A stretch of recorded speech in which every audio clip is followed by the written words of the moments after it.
A gente aprendeu muito sobre adoção nesse último período e eu acho que ela foi fundamental para a gente garantir o atingimento de alguns objetivos, mas a estratégia ela começou antes, né? A gente entendeu que a tecnologia tinha um potencial de mudar o nosso negócio, né? De acelerar demais o ciclo de desenvolvimento de ponta a ponta. Às vezes as empresas têm dificuldade de olhar para suas pessoas colaboradoras como pessoas adultas, né, que são capazes de compreender de onde viemos, para onde vamos, e às vezes esse receio acaba que a gente vai para um caminho que às vezes a gente acha que está sendo transparente, a gente tem um conjunto de boas intenções, mas a gente não está conseguindo chegar lá de alguma forma, né? Olá, eu sou Luiz Molan, sou diretor aqui na CIT e a gente está aqui com mais um episódio do podcast Humans of Digital. Hoje a gente vai falar de AI na perspectiva de governança corporativa e de cultura organizacional. Eu estou aqui com a Vanessa, que vai bater esse papo com a gente. Van, você se apresenta? Oi, Molan, tudo bem? Tudo bem com todo mundo que está ouvindo? É um prazer estar aqui hoje falando com vocês. Eu sou a Vanessa Tonioli, já estou na CIT há 17 anos, sou cientista da computação de formação e fiz minha migração para o RH em 2012. Hoje eu estou como diretora executiva de People, né, da estrutura de pessoas aqui da CIT. E que legal estar com você hoje falando de um tema tão atual, né, Molan, que está permeando o nosso dia a dia. Eu queria começar já te perguntando uma coisa que eu tenho maior curiosidade aqui, né? A gente vai acompanhando a gente aqui em People, fazendo todo o match, né, das necessidades de negócio, evoluindo a nossa cultura para esse lugar, que é uma cultura de produtividade, né, de maior produtividade, hiperprodutividade. A gente tem trazido esse conceito de uma forma obviamente sustentável e com essa entrada, né, alavanca da GenAI ajudando a gente no dia a dia, ajudando as nossas pessoas. E fala para mim, Molan, do seu ponto de vista, né, lá do ponto de vista do business, que está lidando com o dia a dia dos nossos clientes, quais são os benefícios e os desafios de implementar ferramentas de GenAI nas empresas? Olha, Van, eu acho que os benefícios eles são bastante evidentes e promissores. A gente tem uma tendência de subestimar o impacto de tecnologias disruptivas no longo prazo, a contraponto, superestimar, às vezes, o impacto no curto prazo. Mas eu não tenho dúvidas que é uma tecnologia que vai mudar negócios e a forma como a gente se relaciona com as máquinas no futuro. As empresas que embarcarem agora nessa jornada, elas vão desbravar novos limites tecnológicos e provavelmente farão descobertas que vão criar uma vantagem competitiva bastante sustentável. Os desafios, por outro lado, eu acho que eles já são mais imediatos e tangíveis, né? O primeiro ponto, acho que é ligado à segurança e privacidade de dados. O segundo ponto, uma característica da tecnologia, a gente precisa lidar com alucinações e certamente abordar questões de viés e de ética. Para tratar esses desafios, eu acho que é crucial a gente estabelecer um processo de governança bem robusto desde a partida. Mas curioso, Van, também para saber, muitas empresas entusiasmadas com a tecnologia, né, com o Generative AI, mas como que a gente pode garantir que a implementação seja feita de forma responsável, pensando no impacto para os colaboradores? Essa pergunta é interessante e se conecta muito com o que você falou sobre o business, né? No fim das contas, acho que lá na ponta, é sobre como é que as pessoas, de forma geral, estão interagindo com essas novas tecnologias, que eu acho que nem se limitam à IA generativa, que é o que está agora na moda, mas a gente aqui na CIT já trabalha com inteligência artificial há vários anos, né? Já temos desafios crescentes aí nesse sentido, e eu acho que um grande ponto que a gente precisa olhar com muito cuidado é que a primeira reação das pessoas, a hora que está chegando uma tecnologia nova, e a gente tem visto isso com muita consistência, é o medo de serem substituídas, de não serem mais relevantes dentro das corporações, e eu acho que essa é uma reação bastante comum e bastante legítima, né, a hora que a gente vê isso acontecendo. Ao mesmo tempo, ela fomenta o nosso lado, né, humano, que é o lado da gente se reinventar, da gente estar estudando o tempo todo, aprendendo novas coisas e conseguindo se adaptar. Existem inúmeras pesquisas de mercado, né, ao longo dos eventos que eu tenho acompanhado, a gente vê muito isso, né, que a adoção ela é crescente, e isso tem tendências, né, essa adoção dessa tecnologia tem tendências de cada vez mais rápido e trocando profissões que antigamente existiam, que agora em algum momento vão deixar de existir, mas novas profissões vão surgir, né, advindas dessas tecnologias novas que a gente está vendo no mercado. Então, acho que do ponto de vista de responsabilidade das companhias, eu enxergo muito a gente com a missão de fazer upskilling, reskilling das pessoas o tempo todo, oferecer treinamentos e possibilidades das pessoas se atualizarem e surfarem as novas ondas, às medidas que essas ondas vão aparecendo. Isso é muito importante, porque se cada vez que surge uma tecnologia nova a gente tiver que renovar toda a nossa força de trabalho, não é sustentável para ninguém, né? A gente precisa renovar também as pessoas, as suas formas de fazer, trazer novos skills para serem avaliados, para serem estudados e aprendidos, e dessa forma a gente mantém ou até aumenta o nível de empregabilidade, de trabalhabilidade, a gente tem falado muito das pessoas, seja dentro da própria companhia ou seja também para o mercado. Então existe uma responsabilidade social extremamente importante dentro desse novo sistema, né, instalado, que eu acho que ela não é diferente do que já acontecia, se a gente voltar ao passado. As profissões foram se atualizando, elas foram se renovando, isso acontece na história da humanidade, mas nunca aconteceu isso nessa velocidade. Então eu acho que o nosso desafio está em acompanhar essa velocidade. Faz sentido para você, Molan? Faz total sentido, especialmente ligado à educação, né? Eu acho que esse é um dos primeiros pontos também para a construção de um mecanismo de governança de AI nas empresas, né? Esse letramento sobre a nova tecnologia, ele precisa acontecer em todos os níveis, desde o board até o frontline, né? É o primeiro passo, eu diria, para a construção de um framework de governança. O segundo passo, ele acho que mais ligado à tecnologia e às suas capacidades, tem a ver com mapeamento de riscos. Eu acho que as empresas precisam rapidamente conhecer, do ponto de vista do seu negócio, quais são os principais riscos do uso da tecnologia, tanto para impactos internos quanto para impactos com os seus clientes. E um ponto que ajuda muito, acho que independente da estrutura das empresas, é a gente tentar mapear as oportunidades, equilibrando ações que são de mais curto prazo, né, low hanging fruits, com ações um pouco mais robustas, soluções mais longo prazo.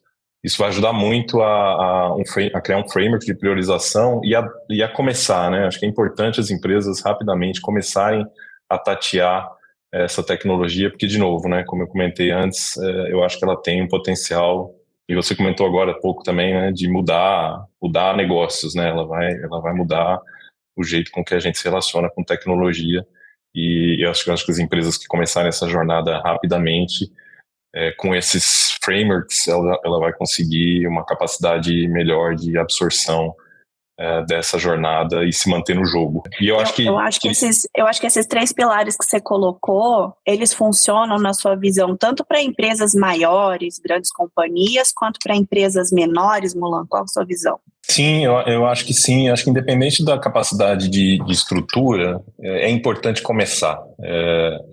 Você precisa ter alguns cuidados, né, com segurança, com mapeamento de riscos, principalmente. Acho que as empresas, independente do tamanho, elas vão precisar se debruçar sobre essa tecnologia, vão precisar cuidar desse ponto, mas eu acho que independente da estrutura, tendo os riscos mapeados e bem controlados, elas precisam se jogar e experimentar um pouco o potencial dessa tecnologia para estarem preparadas para a hora que isso mudar tudo. E ligado a isso, estou curioso, Van, para saber qual a sua perspectiva sobre a formação dos colaboradores, né? Treinamento, desenvolvimento de habilidades. Como você pensa em preparar os nossos colaboradores aí para estarem powered by a tecnologia de Generative AI? Eu acho, do ponto de vista de RH, a gente precisa ter muito conhecimento sobre a nossa audiência, sobre o nosso público, né? O que funciona mais? É um público mais jovem? É um público de tecnologia? Ou é um público de RH que eu quero ensinar? Pessoas que nunca lidaram com tecnologia? Então, acho que a gente precisa ter muito cuidado para a gente fazer essas identificações internas desses grupos dentro da companhia e criar mecanismos que funcionem para cada uma dessas comunidades, né? E o primeiro passo, que eu acho que ele é meio horizontal, ele é geral, é o próprio letramento, né? A gente precisa começar explicando para as pessoas o que é, o nível de potencial que isso tem, e como é que isso não é uma ameaça, e sim uma oportunidade para as pessoas, né? Como é que elas se beneficiam disso. Eu tenho falado muito nos talks que eu tenho feito sobre a gente conectar, né, essa era de hiperprodutividade, com a gente conseguindo que esse trabalho repetitivo, ou até investigativo, muitas vezes, que é mais mecânico, né, manuais, que se a tecnologia estiver absorvendo essa parte do trabalho, que sobra banda mental para a gente conseguir fazer o que a gente precisa fazer, o que de fato faz sentido do ponto de vista de relações humanas. O nosso investimento deveria estar aí e não em fazer planilha, fazer select, né, fazer query no banco para ver como é que as coisas estão rodando. Então, a gente deveria se beneficiar muito disso. E olhando para o nosso público interno de CIT, que é um público, né, vamos separar aqui no público da operação, no público do business, né, que são os nossos devs, os nossos designers, as nossas pessoas de dados. A gente aqui criou um mecanismo que tem muita conexão com a nossa cultura, com o nosso jeito de fazer. Então, a primeira coisa que nós fizemos, a gente construiu uma ferramenta interna que endereça essas questões de produtividade, e aí acho que você pode falar até melhor que eu, né, Molan, como é que isso impacta aí no dia a dia, mas para além disso, o RH entra com a expertise de como é que a gente atinge as pessoas, como é que a gente mobiliza elas, para elas se engajarem, para que isso não seja uma obrigação da companhia, mas sim um lugar de que as pessoas olham e falam, nossa, que negócio legal que eu vou aprender agora, que passo interessante que eu tenho para dar. Então, do ponto de vista estruturante, a gente criou um conjunto de treinamentos que levam para esse lugar, desdobrados de uma estratégia que vem, obviamente, do nosso CEO, que falando da importância disso, né, da gente estar um passo à frente, a CIT é aquela que está sempre na frente nas soluções que ela pode oferecer para os nossos clientes, que é o nosso grande diferencial de mercado, e com isso à disposição, a gente criou mecanismos diferentes para as estruturas, para elas conseguirem ver valor no consumo desse conteúdo, para poderem aplicar de forma objetiva no dia a dia delas. Então, a gente criou certificações, que no nosso público de tecnologia, para esse grupo faz muito sentido eu poder estar certificado, eu ter um documento que me gabarita, né, a estar usando essas soluções. E esses certificados, eles vão aumentando os níveis, né, a gente tem 3 níveis de certificação hoje, isso é muito legal, promove, inclusive, uma certa competição saudável entre as pessoas, né? A gente criou desafios técnicos no período das Olimpíadas, nós fizemos desafios internos com incentivos, com brindes ao final, né? E essa iniciativa, ela ia fomentando que cada pessoa que fizesse os treinamentos estavam aptas a concorrer a determinados brindes, e quando a gente atingia um determinado número de pessoas certificadas, a gente destravava brindes mais legais. Então, a gente fez isso com consistência, nós conseguimos um boom de adoção nesse período, promovendo algo que, um game, né, interno, um incentivo na colaboração, que se conecta muito com o nosso público. Já olhando para a parte de dentro da CIT, né, como é que o RH da CIT, como é que a estrutura de pessoas se preparou para isso? A gente criou um programa interno aqui, só em People, que a gente chamou de Inova, escolheu algumas pessoas específicas através de submissão de problemas de negócio que elas tinham, selecionamos esses problemas de negócio e provemos suporte para as pessoas poderem desenvolver suas soluções no dia a dia ou usando a mesma ferramenta que o business usa para fazer as suas soluções de hiperprodutividade. Isso posicionou, a gente está com quase 80% de adoção dentro do RH, na nossa ferramenta de Flow, e é bonito de ver. A gente fez um evento de fechamento, onde as pessoas puderam apresentar as suas soluções, e é bonito ver hoje o quanto que o nosso RH consegue usar a GenAI, está fazendo código usando a ferramenta, está construindo soluções. A gente tem chamado de superagentes, que vão trabalhar na eficiência do tempo que o RH usa com tarefas operacionais e repetitivas, e empoderando essas pessoas para isso. Então, a gente acaba gerando um ciclo muito positivo de pessoas que nunca se imaginaram, né, fazendo um código, fazendo uma solução, implementando uma solução que pudesse ser usado, né, uma solução de tecnologia. Então, as pessoas se sentem muito orgulhosas com isso. Então, acho que é muito sobre entender o público, liderar isso com convicção, ser exemplo. Não adianta eu ir lá fomentar para o meu time usar e eu lá tá viajando, não tá fazendo, não tá usando no meu dia a dia, e deixar a criatividade fluir, porque a hora que a gente está trabalhando com inovação, se a gente não estiver errando, alguma coisa errada a gente está fazendo. A gente precisa ter erros, a gente precisa ter acertos, a gente precisa cultivar esse aprendizado, né, esse espaço da gente inovar e tentar coisas e tentar de novo, e eu acho que esse ambiente também leva a gente para esse lugar. E aí, Molan, eu acho que tem um reflexo, né, dessas estratégias de RH dentro do business, nas pessoas que vocês estão, né, lá no dia a dia, que estão entregando os projetos para os nossos clientes. E aí vem aquela dúvida, né, como é que a gente define uma estratégia para que a gente consiga medir, para que a gente consiga falar, olha, só adotar não adianta, só ativar a ferramenta não adianta, como é que essa galera está usando? E obviamente a gente está falando de investimentos muito altos para isso acontecer, né? A gente muda completamente o eixo da companhia para atender essa nova estratégia.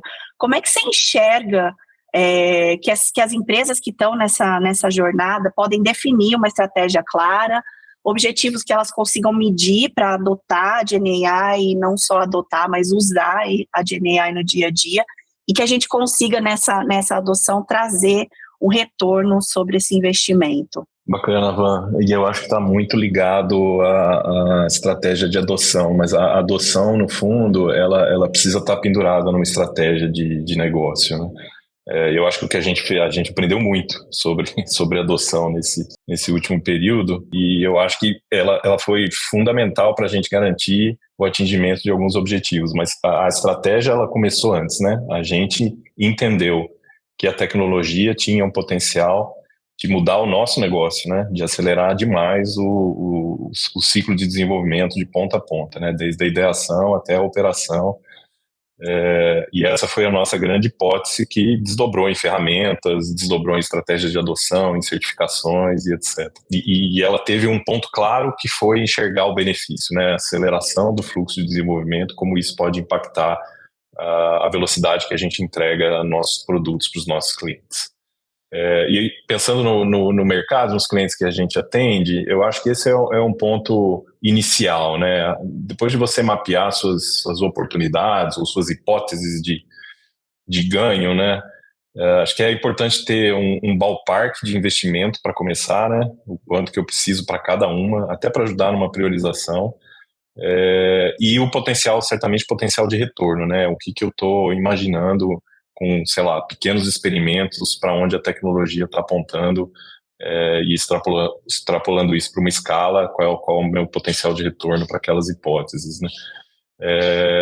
Então, acho que isso ajuda muito a priorizar e aí disparar planos de adoção, de formação e tudo o que for necessário para executá-las. Eu acho que tem um outro ponto importante que a gente acho que fez muito bem aqui também, que é equilibrar essa estratégia que vem mais top-down naturalmente, né, de desenhar quais são as minhas hipóteses de negócio, os retornos e a priorização, mas também dar espaço para que as coisas aconteçam no bottom-up, né, desde que mantendo as conformidades com as políticas de segurança e governança, dar esse espaço para experimentação, para improvisação.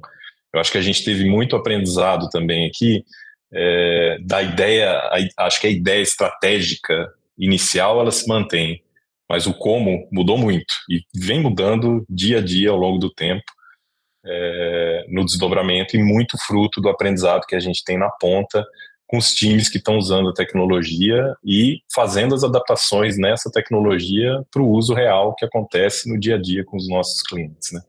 Então, acho que é fundamental, eu acho que as empresas que conseguirem equilibrar essa estratégia top-down, de garantir que a estratégia institucional está sendo desdobrada com uma inovação emergente dos times, eu acho que ela sai bastante na frente dessa nova tecnologia.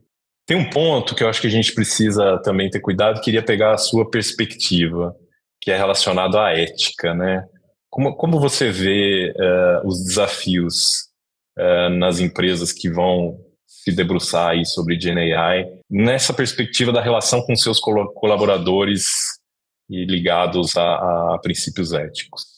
Tem vários pontos interessantes aí para a gente falar, né? Acho que começa pelo básico, que é a LGPD, né? A gente conseguir respeitar e não extrapolar nenhum limite que a lei nos imponha e que possa, de qualquer forma, expor as pessoas, né? Então, a gente precisa garantir, em quaisquer soluções que a gente vá colocar para rodar, e eu vou dar alguns exemplos, acho que ajuda a sustentar, mas que a gente esteja seguindo os princípios de acordo com o próprio Código de Ética e Conduta da empresa, né?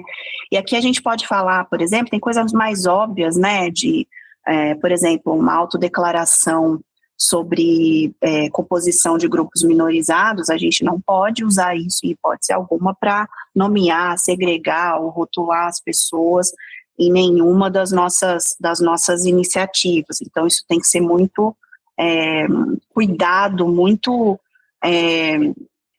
acho que avaliado com muito critério mesmo, e às vezes até com boas intenções a gente acaba extrapolando uma linha que a gente não deveria. Então, precisa se cuidar muito disso. Obviamente, é um tema que está evoluindo pra caramba, porque a gente aprende cada vez mais à medida que os desafios no mercado eles vão aparecendo, os RHs vão se adaptando de uma forma ou de outra, né?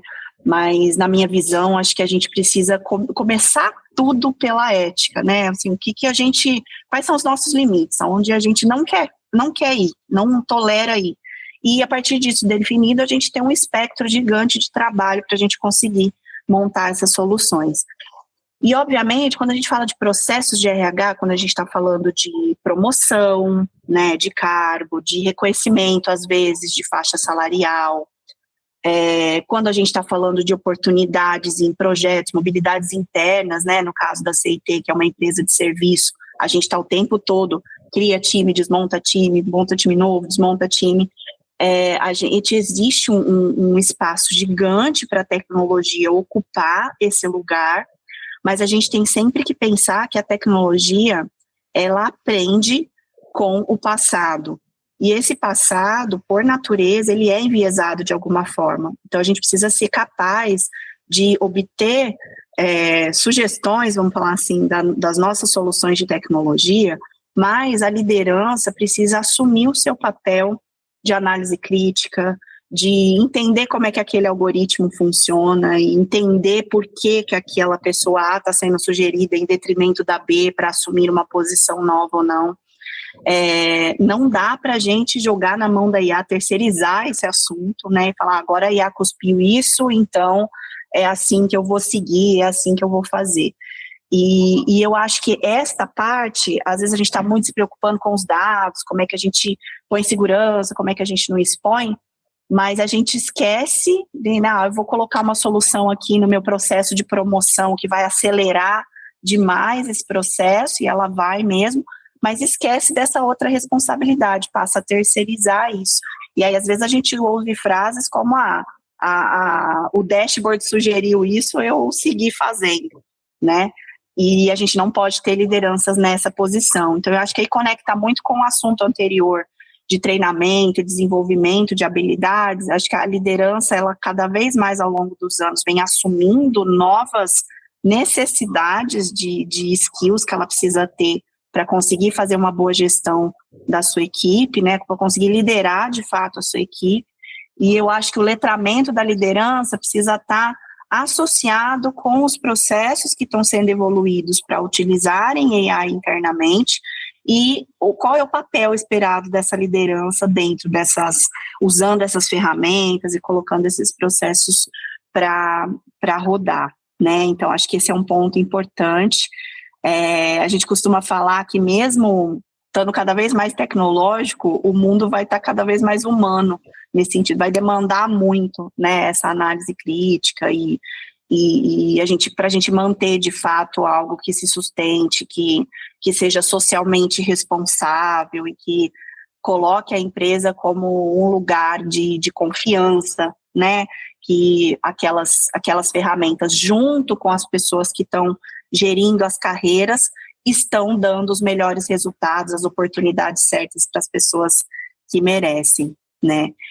E aí, Molan, falando disso, né, um pouco de carreira e como é que isso está configurado, se configurando, acho agora, né, no dia a dia, como você enxerga ali as melhores práticas na sua visão para ser criado um framework de governança robusto, um framework de governança que, de fato, leve esses pontos que eu trouxe em consideração e pondere isso, balanceie isso com as necessidades que a gente tem de entregar com qualidade, entregar com produtividade para os nossos clientes. O que você acha, assim, que dá para a gente arriscar a começar a falar de melhores práticas?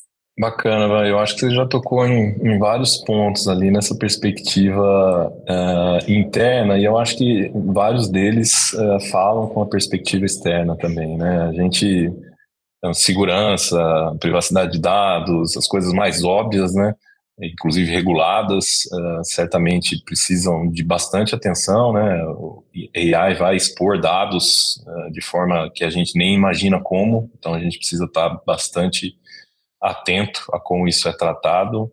Segurança, certamente, um ponto-chave, desde configuração de ferramentas, o que é exposto, o que a AI está aprendendo com o seu business, como é que a gente separa, né, os dados dos nossos clientes e garante que as nossas ferramentas não estão aprendendo negócios de outros clientes concorrentes, né? Então tem várias questões-chave ali ligadas a dados e segurança, mas eu acho que você tocou outros pontos bem relevantes ali, né, de ética e de transparência, né? Acho que para criar essa cultura de confiança dos nossos colaboradores, da nossa liderança, é fundamental que a gente seja transparente, tanto no que a gente quer, quanto no que está sendo feito por AI e o que não está sendo feito por AI. Então, eu acho que isso é fundamental e eu acho que é um bom início. Eu acho que tem um ponto que essa tecnologia está só começando a ser desenvolvida, né? E os riscos que ela traz vão mudar ao longo do tempo. Então, é fundamental que esse framework de governança estabelecido, que pode começar com esses pontos que eu comentei, ele precisa estar ligado o tempo todo aprendendo com o que você está fazendo, né? Acho que a palavra-chave aqui é evolução. É vital que esse framework ele esteja atualizado com o que está acontecendo no mercado, com o que as tecnologias estão evoluindo e também com o que você está aprendendo com as suas implementações, sejam implementações mais internas, né, do ponto de vista de eficiência ou de atendimento a cliente, quanto soluções que são externas, e atendem o seu cliente final, né? Eu acho que esse framework precisa estar conectado nesses aprendizados da ponta e evoluindo constantemente para garantir que você está pensando e evoluindo essas perspectivas. Mas, Van, eu queria ouvir um pouco agora, saindo um pouco para um outro tema, de como é que a tecnologia, na sua visão, pode impactar a cultura de uma empresa. Como que a gente pode garantir que isso é positivo e inclusivo para os nossos colaboradores? Você sabe, Molan, que acho que é a primeira vez, assim, real, oficial, que eu enxergo a gente podendo exercer a cultura que a gente acredita aqui na CIT mesmo, né? Que é essa cultura da inovação o tempo todo. O que eu percebo de clima meio do ano passado para cá, onde a gente começou a desenvolver a ferramenta e trazer todo mundo para dentro. Existe um clima instalado agora desse para frente, desse diferente, dessa coisa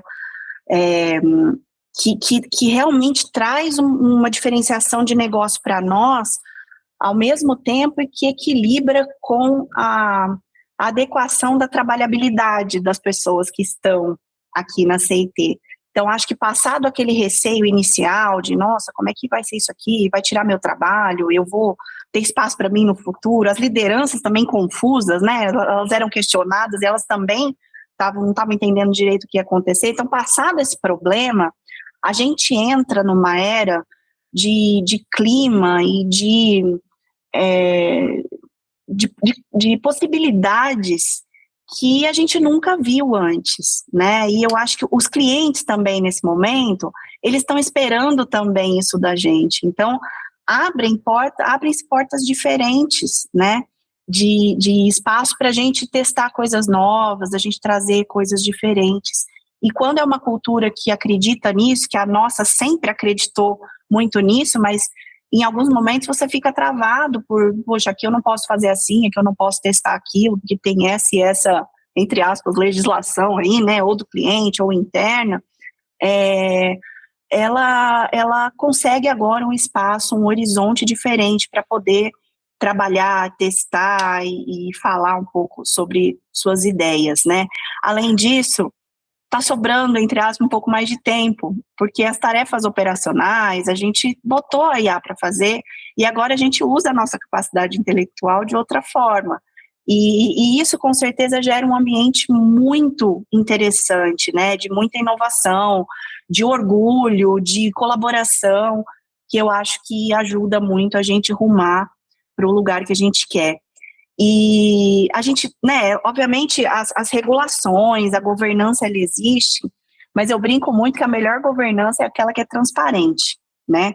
Ela está aplicada lá no backstage, então o backstage não deixa você fazer nada errado, então você acessar um dado que você não pode, fazer um negócio que você não deveria, mas você tem tudo ali na mão. A sensação inicial que a pessoa colaboradora tem é de que ela tem tudo que ela precisa para trabalhar.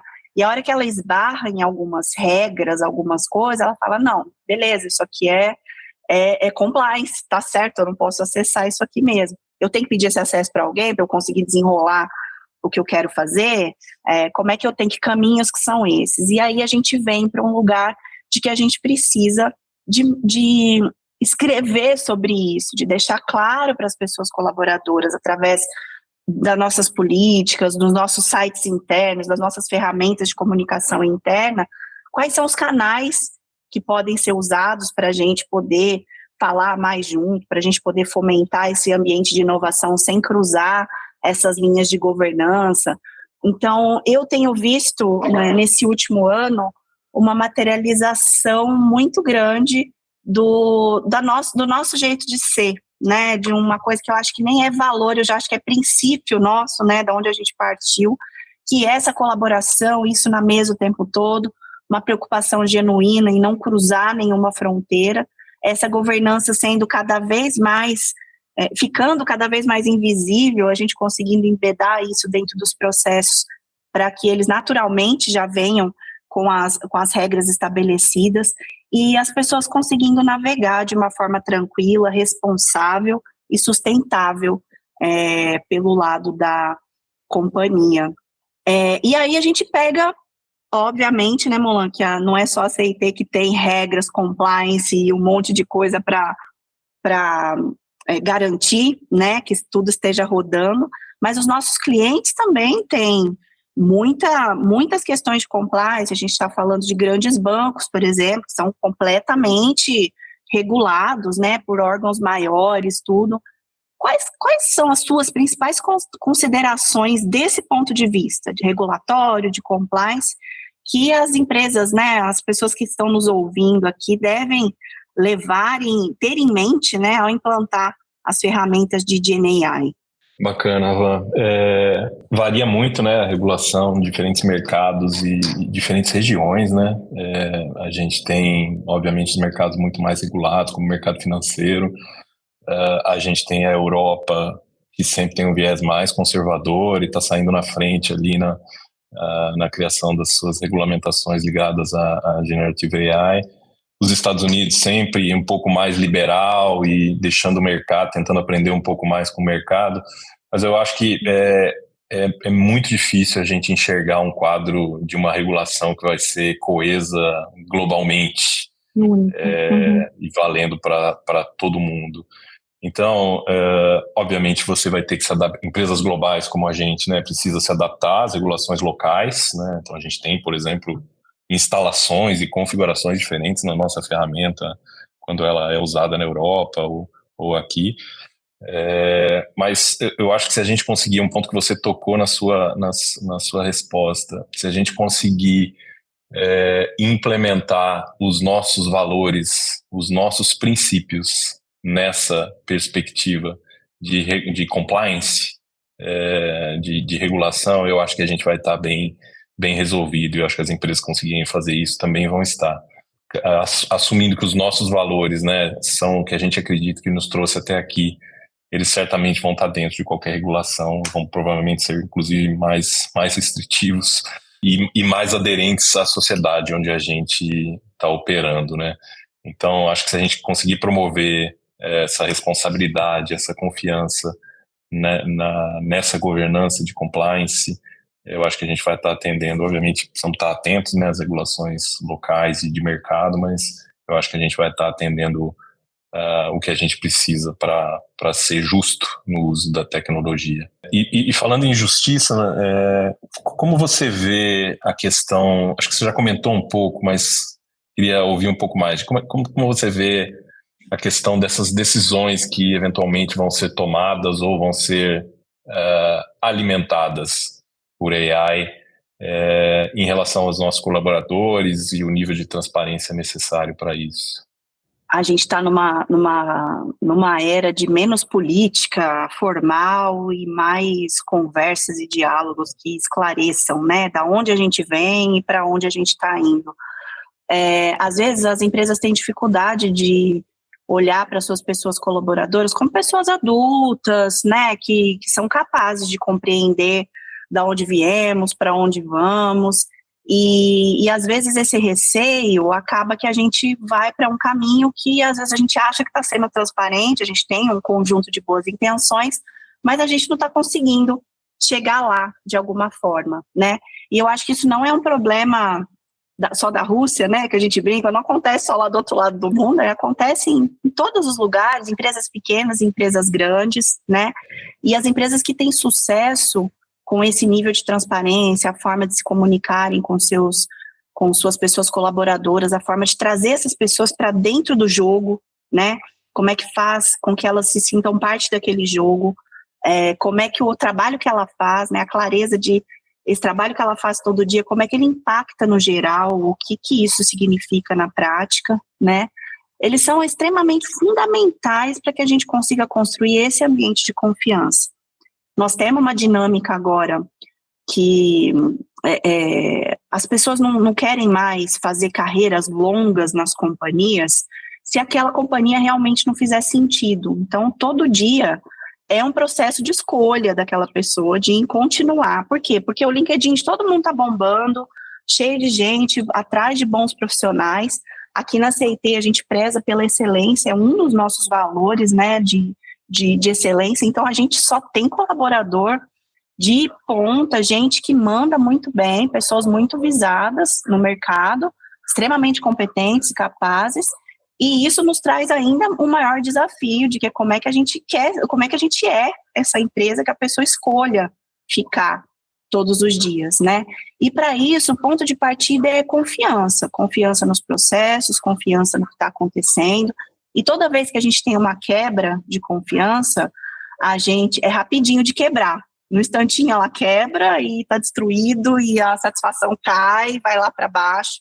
E a recuperação dessa confiança é um processo muito árduo também, né? De ter que restabelecer isso, de buscar espaços. Não adianta só pedir desculpa. A gente tem que provar que a gente está melhorando, que a gente está evoluindo.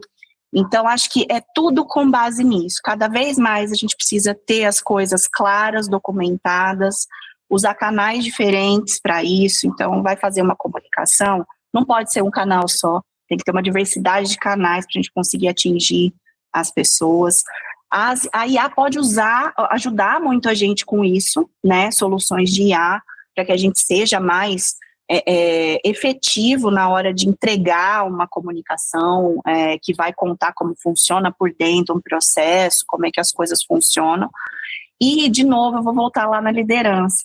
Essa liderança tem que estar muito confortável com a forma daquele processo funcionar. E vejam que eu não usei a palavra de acordo, nada disso, porque às vezes tem coisas que a gente faria de outra forma dentro da companhia, e a gente como liderança, isso é parte do game. Mas à medida que existe uma definição e que a empresa entendeu que aquele caminho é o melhor, a missão da liderança é perpetuar o que foi definido, o que foi discutido. E para isso ela precisa conhecer, ela precisa saber, ela precisa entender a fundo, ela precisa ter um canal de tirar dúvida, né? E para ela precisa ter fundamentalmente a sensação de que tudo está sendo muito transparente com ela, para ela conseguir levar isso para o time, fazer uma liderança, né, com a equipe, com o mesmo princípio sendo perpetuado entre os níveis, né? Então acho que está muito nesse espectro, Molan. Obviamente, muitas pessoas, né, com todo esse arcabouço que a gente tem, né, a gente falando agora de processos de people, e eu acho que vai acontecer isso com os processos dos nossos clientes também, quero te entender, te escutar um pouco nesse sentido, mas tem muita gente, né, e eu acho que é uma preocupação muito legítima, as pessoas têm medo que a IA vai gerar essa falta de transparência, né? Fica tudo meio cinza aqui, eu não sei direito, eu sei que a IA falou isso aqui e vamos nessa linha, né? E olhando para isso, Malan, esse tema de transparência, né, dessa necessidade dessa comunicação clara, das pessoas saberem o quanto que o delas impacta nesse todo, qual que é vamos pôr o seu conselho aqui, né? O que você recomenda aí para as empresas que estão, né, nessa jornada, ou que já estão usando IA, ou que estão começando, ou que estão querendo começar, como é que elas podem promover essa transparência dentro do seu... Quando a gente fala de RH, a gente está falando da massa, né, da companhia, a gente está falando de 6.500 pessoas colaboradoras. No seu caso, como gestor de um time, como um grupo que trabalha junto com você e com as suas lideranças dentro da sua estrutura, como é que você ali dentro consegue promover essa transparência e também com o cliente? A gente não pode entregar um código e falar, a IA falou isso aqui, top, eu não vou te contar não como é que funciona, né? Como é que você lida com isso ali para dentro, com o seu time, para os seus clientes? Quais são os seus conselhos aí nesse sentido? Bacana, Van. Eu acho que transparência é fundamental, e eu acho que o espectro muda um pouco quando a gente está falando de soluções que vão rodar mais internamente, né, com os nossos colaboradores, para acelerar o nosso dia a dia, a forma como a gente desenvolve as soluções para os nossos clientes, e quando a gente está construindo soluções que o cliente vai expor, ou para os colaboradores dele, né, ou para o cliente dele, né, os clientes dos nossos clientes, né.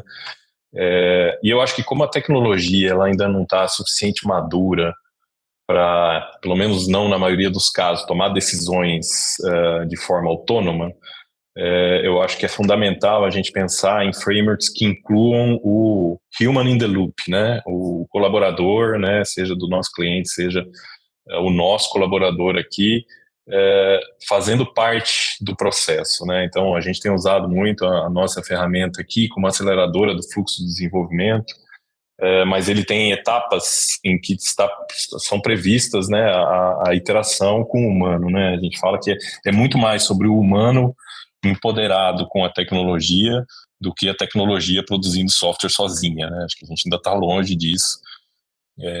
Acho que chega lá um dia e aí a gente vai ter que tratar esses outros temas, mas eu acho que por enquanto é fundamental para qualquer solução, mesmo para soluções que envolvem o cliente, os clientes dos nossos clientes, a gente ter algum tipo de interação de humanos, né? E se as empresas decidirem investir em algo mais, e a gente já fez, né, alguns casos de soluções para mar aberto, né, que respondem dúvidas do cliente, dos nossos clientes, né? Então, a primeira dica é não começar no mar aberto, né, fazer os pilotos, né, e tratar isso e aprender com isso. Transparência, certamente, né, deixar claro que as soluções, que você está sendo atendido por AI, né, e monitoramento. Acho que é fundamental ter capacidade de monitorar, porque alguns erros eles vão acontecer. Eu acho que o importante é você estar aprendendo com eles, né, ter formas de auditá-los e implementar práticas que garantam que esses erros não vão se repetir, que você vai corrigi-los, né, inclusive tratando questões éticas, questões de bias.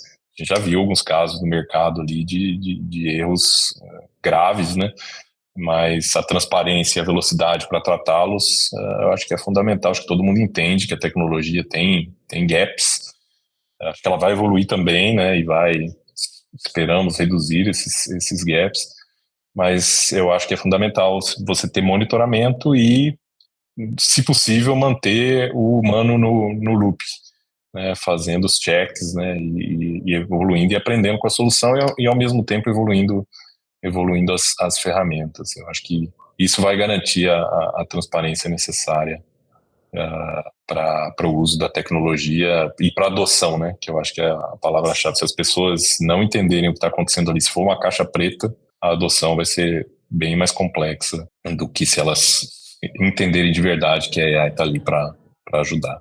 Van, para fechar, queria agora sua bola de cristal, tentando dar alguns passos para frente, olhando um pouco mais alongado. Como é que você vê o papel da cultura organizacional no uso ético e responsável de GenAI daqui a alguns anos? É difícil, né?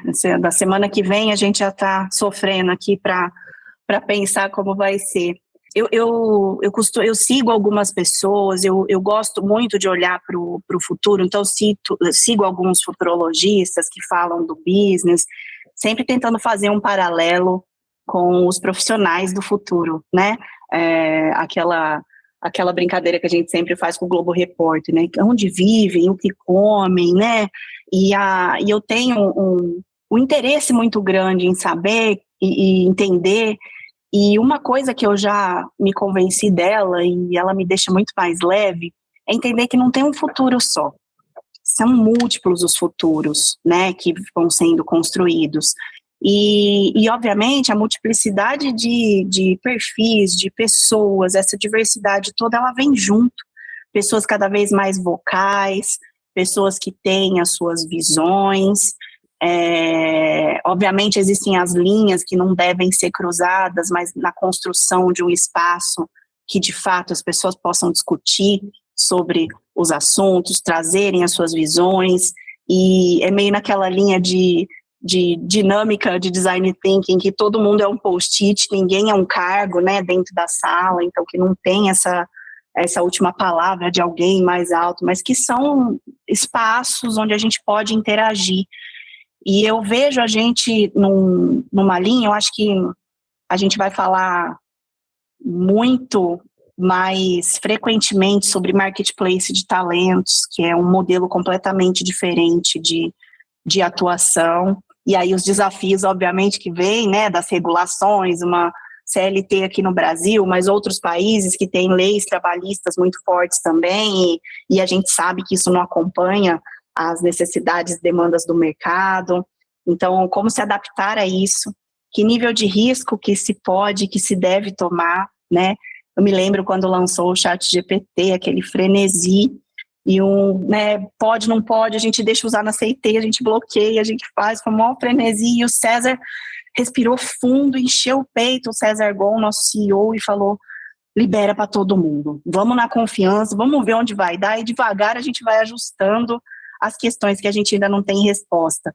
E na minha visão, isso foi a melhor abordagem que a gente podia ter tido, porque a gente, naquela hora, a gente dá o sparkle de, caras, as oportunidades estão fervilhando aí, usem isso, e tudo isso acabou culminando na nossa estratégia que a gente está usando agora, né, para ir para o mercado, até para dentro de casa que a gente está aplicando com as nossas pessoas.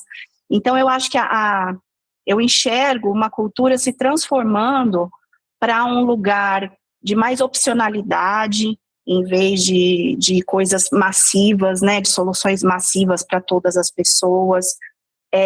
O anywhere, o everywhere, sendo cada vez mais estratégico nessa visão e cada vez mais possível de ser implementado, que a gente também, a hora que olha para o lado das regulamentações, a gente tem ainda várias dificuldades a serem vencidas nesse aspecto, mas eu vejo pessoas que precisam ter vontade de escolher a empresa todo dia, né? Aquilo precisa ter sentido e significado. Eu acho que é menos sobre propósito, aquela coisa mais etérea de eu vou acabar com a fome do mundo. Eu acho que é menos isso, precisa ser um negócio mais pé no chão, que traga significado para as pessoas. Esse significado, ele é diferente, ele é individual, ele é subjetivo, e ele precisa ser capaz de ser sanado, de ser endereçado dentro da cultura corporativa. E aí eu acho que a IA vai ser essencial para a gente poder, como empresa, a gente ter uma carta, um menu de coisas que a gente tenha, que a gente possa oferecer, mas que a IA, ela entende tanto sobre aquela pessoa que ela consegue oferecer o que para ela faz mais sentido, né?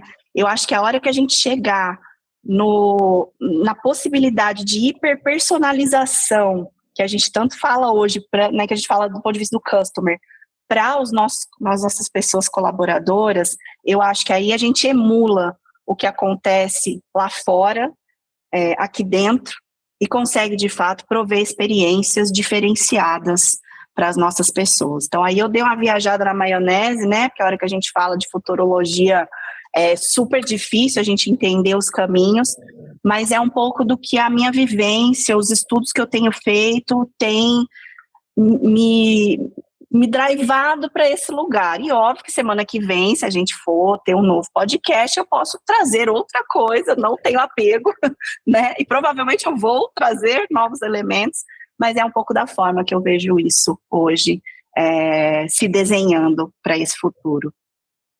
Tem uma frase falar de futuro é super bacana. Tem uma frase da Paula, né, CEO da Box 1824, uma empresa do grupo da CT. Ela fala que o futuro ele já está aqui, né? Ele só não está uniformemente distribuído. E eu acho que é um pouco disso, né? Assim, esse fato da gente estar sempre no pioneirismo ali na frente, e os nossos clientes também com a gente, eu acho que ele não está uniformemente distribuído, mas tem uma boa parte dele que está acontecendo por aqui, ao nosso redor e ao redor dos nossos clientes que estão com a gente nessa jornada. Muito bacana o papo, acho que aprendi demais aqui, espero que vocês tenham gostado também. Adorei, Molan, obrigada galera pelo convite, bora lá, bora surfar essa onda, né? Ela tá aí passando, gente, aproveita para pegar, subir na prancha, cair na prancha de vez em quando, mas ficar firme aí que daqui a pouco a gente aprende a lidar melhor com isso e a gente só aprende fazendo, né? Esse também é um lema nosso aqui, a gente aprende fazendo, com a mão na massa, então fica o convite aqui para todo mundo.